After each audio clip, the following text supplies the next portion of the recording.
उसामा जब महम और समीर की कन्वर्सेशन सुनता है रेस्टोरेंट में और सारा उसे पता चल जाता है कि ये दोनों मिलकर ही महम, मनाल और मेरी ज़िंदगी ख़राब करने पर लगे हुए हैं।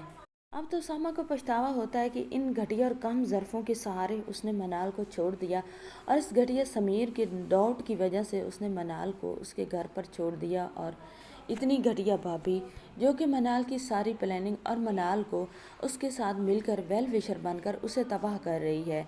अब जो उसामा होता है वो एक मिनट भी नहीं लगाता, क्योंकि उसे पता चल गया है कि अब वो बाप बनने वाला है और उसका बच्चा ज़ाया करने की भी कोशिशें की जा रही हैं, तो वो महम और समीर को कभी भी कामयाब नहीं होने देगा। उसामा जो है वो तो घर पहुंचेगा और घर पहुंचकर सारी सिचुएशन जो है किंज़ा को बताएगा और समीना बेगम को, और किंज़ा जो होगी वो कहेगी कि चलो हम मनाल भाभी को लेने चलते हैं।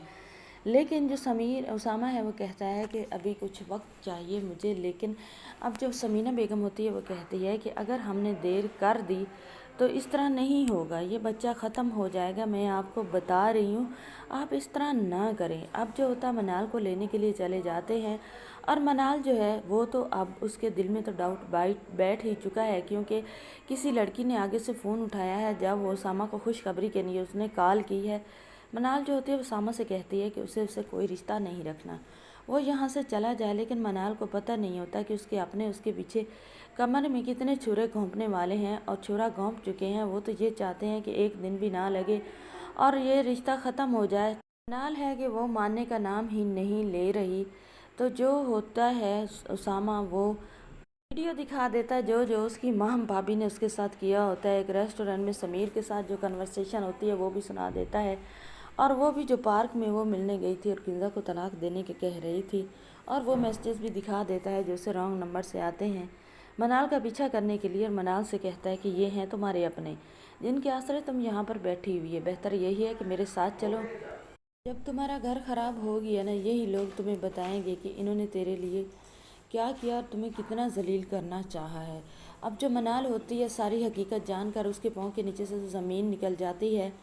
मनाल खामोश हो जाती है। नहीद बेगम जो होती है वो कहती है कि बेटा तुम जाकर बैठो ड्राइंग रूम में और मैं इसको समझाती हूँ और इसकी तैयारी भी करवाती हूँ।